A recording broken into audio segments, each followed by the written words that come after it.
The Birdsell Mansion doesn't look haunted, at least not anymore. They have done some fine work at this old home. New windows, repainting, cleaned up the yard. But if you would have seen this place even just a few years ago, you wouldn't have wondered how they started ghost stories about the old Birdsell home. Brickwork slouching, roofline buckling, windows dark and toothless. Not so long ago, the South Bend estate sat like an old fighter past his prime. Big shoulders, scarred face, but too many hits to still be dangerous. At least that's what people tried to believe before they took the haunted tours. Imagine it, if you can, the weight of the massive front door groaning open, your nose all at once bombarded with the thick smell of damp plaster, mildew, and old wood trying to remember it was once mahogany. A chandelier droops from the ceiling, half its crystals missing. When the wind rattles through a crack in the frame upstairs, the whole thing trembles like a nervous dog. I've walked through plenty of busted-up houses.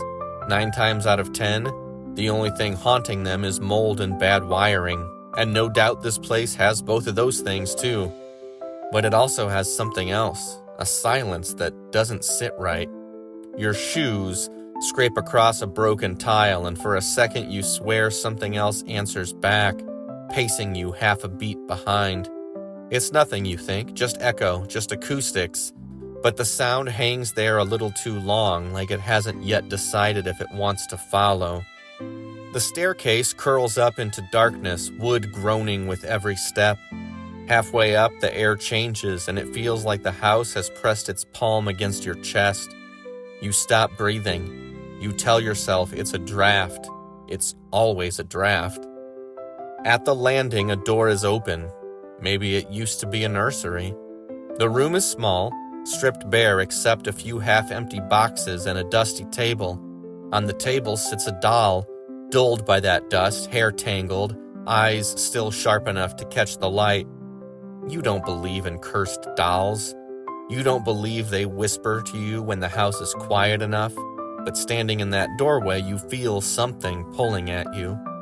You grip the banister. Remind yourself that buildings don't care who walks inside of them. Remind yourself that ghosts are just stories, and yet you can't shake the feeling that you've been noticed. This is the Birdsell Mansion, built in 1898 for a family whose wealth was supposed to last forever. A palace of marble foyers, carved wood, velvet drapes. Decades later, before the renovations, it became all peeling wallpaper, cracked tile, and silence thick enough to choke on. And then, the doll tells you that it has a name. Hello, and welcome to A Bend in Time, presented by the History Museum in South Bend. I'm your host, Aaron Helman, and during this series, we're going to dive into some of the spooky stories that you'll find around Michiana, from ghost stories to true crime to unbelievable myths, legends, and folklore. We will take a few historical liberties with the content of some of these stories because, by nature, they're rooted in rumor and legend and not historical fact. But that doesn't mean we won't learn plenty of history along the way, and my goal is to help you learn something, stay entertained, and maybe scare you out of your socks while we're at it.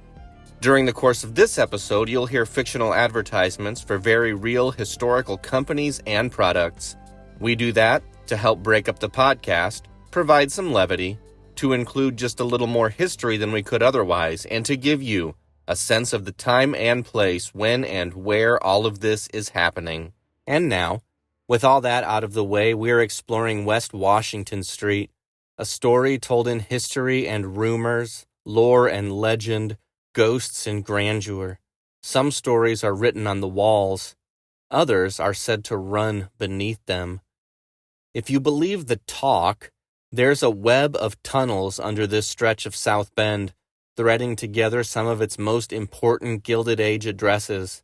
The list always starts with Tippecanoe Place, Clem Studebaker's 40-room Romanesque mansion, and don't worry, we're going to get back there before this episode is over, but we're going to have to enter the front door, because if there really is a secret entrance from inside South Bend's underground tunnels, no one's found it yet.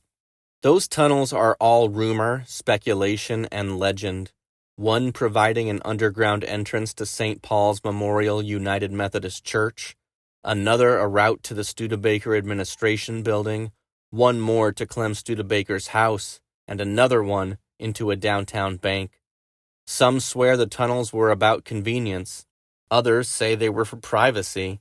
People will swear that each of those buildings had an identical curved archway in its basement, each one identically bricked over, hiding a secret path that was covered up or was maybe never built. Of course, when you really press on the person telling the story, they'll usually admit that they never saw it themselves, but their grandpa was there. He dug part of it himself. He never told a lie. The tamest version of the story tells that the Studebakers desired a private little highway to convey them between the places they visited the most often, a painted picture of an extravagant wealth that was somehow too good to rub shoulders with the common folk. The more sordid versions of the tale tell that that's where the alcohol was during Prohibition, but there is nothing to back that claim up either. I even met a 95-year-old man who swore up and down to me that he'd been in some of the tunnels, and that they are full to this day of old Studebakers that the company was hiding from its inventory for tax reasons. It seems a little unbelievable, but that same man told me 3 more stories that were equally unbelievable, and I was later able to verify all 3 of them as being 100% true. The old Studebakers in that tunnel, just about impossible to corroborate. In 2016, Indiana University South Bend archaeology student Patrick Finnegan decided to see what was real. Working in the basement of St. Paul's, he excavated a bricked-up archway that locals had whispered about for decades. If it really led to Tippecanoe Place or the bank, it would be the first proof anyone had found. Instead, he uncovered what looked like a sealed vault, likely a utility or storage space. No tunnel, no passage, no smoking gun. But there's a disclaimer here. In order to truly excavate the whole of the tunnel, it was going to require a lot more money. So far, no one's ponied up. That leaves us where we are now, empty of proof and full of stories. No blueprints, no official maps, no photo of anyone standing in a passage under West Washington. The people who've gone looking either find nothing or they don't talk about what they've seen. And maybe that's the point. When the powers that be tell you there's nothing under your feet, maybe it's because there's nothing there. Or maybe it's because they'd rather you stop digging before you find something they don't want you to find. Either way, the rumors survive. They survive because they make for perfect stories, grand houses, powerful families, hidden connections. They survive because basements have strange doors, because sealed archways still sit in the dark, because it's just more fun to imagine a city with secret veins running through it. And if you want to believe the stories, all you have to do is walk West Washington at night, look up at the lit windows of Tippecanoe Place, then down at the pavement under your shoes and wonder, what's between the two?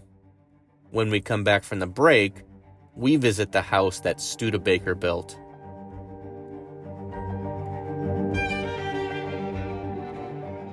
Plow deeper, turn cleaner, work easier with the Oliver Chilled Plow.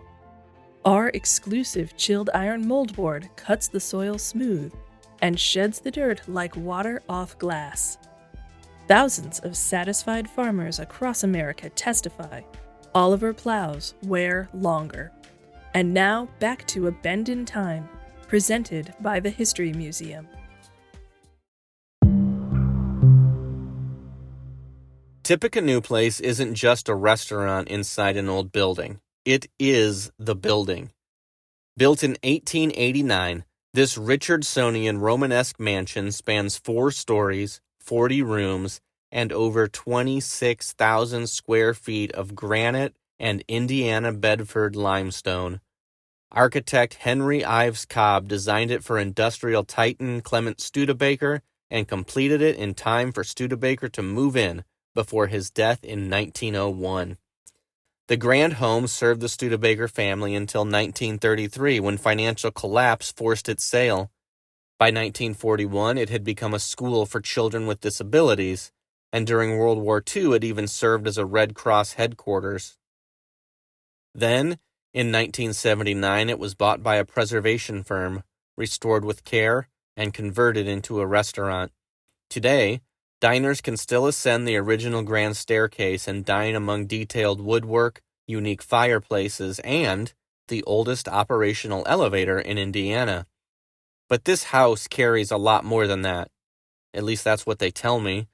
Reports of the paranormal are scattered across time and staff. One of the most persistent legends, of course, involves a ghostly woman in white. A longtime hostess recalled crossing paths with her descending the grand staircase, her apparition visible only from the knees down.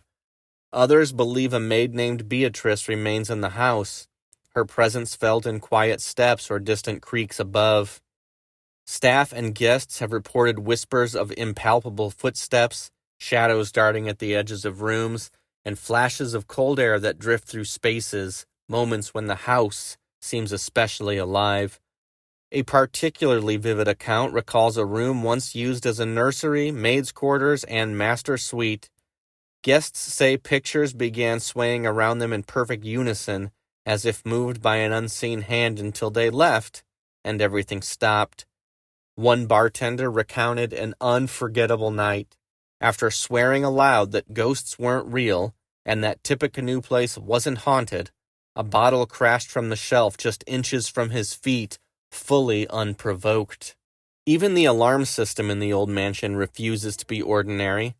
Motion detectors set to sound if furniture moved were triggered at odd hours, with recordings capturing clinks and shuffles, suggesting someone or something was active in the basement.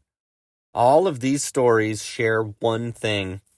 They point back to the nursery suites, the grand staircase, the hushed corners of the mansion's heart. The same architectural souls that whispered wealth and prestige now seem to murmur their history in echoes and cold spots. So if you visit Tippecanoe Place tonight, lean in close after the restaurant closes and the last glass is cleaned. Listen for that faint footstep in the basement, that still movement behind a picture, or a silhouette drifting just out of view. And know that when it comes to the Studebaker legacy, the house is just the beginning. A few blocks east, the story gets louder. Brick and steel once filled the skyline, a city within the city, carriages first, then cars. The Studebaker works breathed shift whistles and hot metal, bodies and frames sliding down lines that fed the world. When the gates finally shut in 1963, they didn't take all the noise with them. Ask the people who've walked the grounds after dark. Security guards have talked about tools clinking in empty bays, footsteps crossing catwalks that aren't there anymore, voices that ride the girders and stop when you turn the light that way. One night watchman swore a man in a leather apron stepped from behind a column, gave him a judging look, and then vanished. These are classic factory haunting beats, lived testimonies, not evidence, but they've been told so often they start to feel like the truth. There's even a full South Bend ghost tale built on the ruins. In 2004, Jessica Chalmers wrote a play called Avanti, a post-industrial ghost story, in which a demolition crew found a presence trapped in an old storage tank. Theater? Yes. Truth to the story? That depends on who you ask. Inside Studebaker spaces, when they still stood, workers and later tenants swore paperwork rustled in empty rooms and doors latched on their own, as if the office couldn't stop running the plant from beyond the grave. Again, lore layered over history, the way industrial sites everywhere attract stories when the machines stop and the wind starts talking through broken panes. Either way, the name on the badge is the same, Studebaker, and the shift isn't over yet.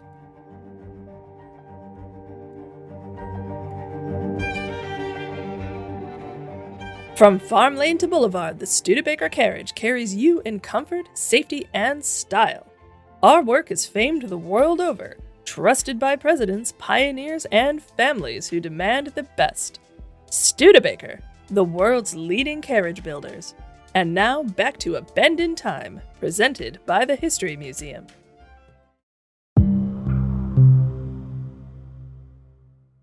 I'm not sure when they started telling the first ghost stories about the Birdsell Mansion, but once they started, they never ever stopped. This place has all of the ingredients you need for an irresistible ghost story. Old house? Check. Downstairs library filled with hundreds of dusty century-old books? Yeah, it's got that too. Old money family who fell off hard from their Gilded Age opulence? Absolutely. The Birdsells were on top of the world when they built the mansion in 1898. It was less than 30 years later that they couldn't afford to keep the home any longer. After J.C. Birdsell's death, the company passed to his oldest son, Ben, builder of the Birdsell Mansion. Ben died and gave the company to Byron. Byron died and gave the company to J.C. Jr. J.C. Jr. closed down the family corporation in 1932. When he died in 1937, the newspaper reported that he had a net worth of just $184. The family had fallen a long way. Meanwhile, the old mansion longed for new owners who could take care of it the way it needed to be. By 2023, the Birdsell Mansion landed on Indiana Landmark's list of the 10 most endangered buildings in the state. After 30 years as a family home, the mansion had become once a law office and later a daycare. It's tough to say which iteration of the home left the ghosts behind. Rumors and legends tell of an old doll named Lucy who lives in the house. It's been said that the house protects her. Mess with Lucy, and you mess with the entire home. Sounds like this isn't a place you want to mess with. The stories tell of unwanted visitors dodging objects thrown by unseen hands, and emerging with scratches and cuts even though they couldn't remember rubbing against anything particularly sharp. Paranormalists have reported hearing footsteps and whispers, even an old toy horse that begins rocking on its own, always accompanied by far-off giggles. Since winding up on the Landmark's endangered list, private investors have taken to securing and restoring the old mansion. The ghosts have been a little quieter ever since. Maybe all they ever wanted was for someone to just take care of their home.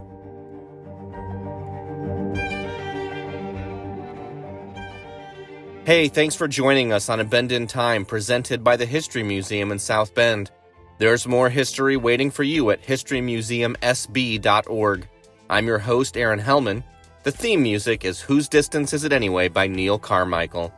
I've had a ton of fun sharing these ghost stories with you, and I'm sure our paths will cross soon, and I'll have more history stories to share with you whenever and wherever that happens. Until then, keep learning new things, and remember, everything is fascinating as long as you stay curious.